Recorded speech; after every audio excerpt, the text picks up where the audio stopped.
Ghatakpukur new star ক্লাবের 26তম রক্তদান শিবির। Club সম্পাদক সমাজসেবার প্রসঙ্গ তুলে ধরে বলেন, আমাদের কাছে যতক্ষণ রক্তের কার্ড থাকবে আমরা স্বাস্থ্য পরিষেবার জন্য দেব। যাদের হাত ধরে ঘটকপুকুর নিউ স্টার ক্লাব গড়ে উঠেছিল তাদের তরুণ সদস্যরা সমাজসেবার কাজ করে চলেছে রক্তদান শিবির থেকে কম্বল বিতরণ।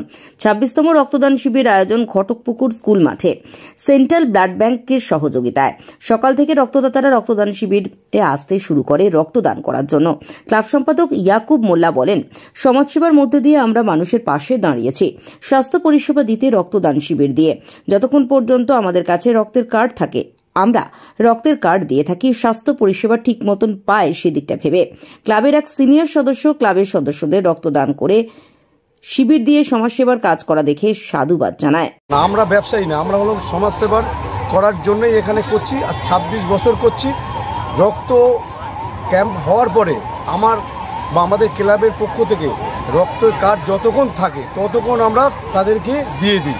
আমরা কাউকে ঘোরাই না, যার জন্য আমরা মনে হয় বছরে দুবার করলে এরকম হয়, কিন্তু আমাদের পরিস্থিতি সেই জায়গায় যায় না। আজকে 150 জনের টার্গেট ছিল, তো বিশেষ কারণে আমরা 100 করেছি।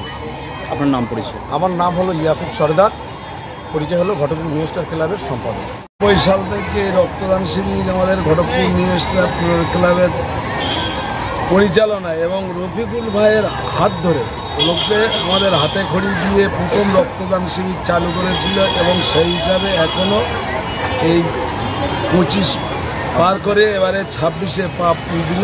এই 26 বছর একইভাবে রক্তদান শিবির হয়ে আসছে, ভালো কাজ করছে। আমরা তো ভিত্তিপ্রস্তর স্থাপন করে গিয়েছি, কিন্তু আমাদের পক্ষে যে কাজগুলো হয়নি সে কাজগুলো এখনকার নবাগত ছেলেরা তার চাইতে বেশি কাজ করছে এবং আমাদের এখন বয়স হয়ে গেছে।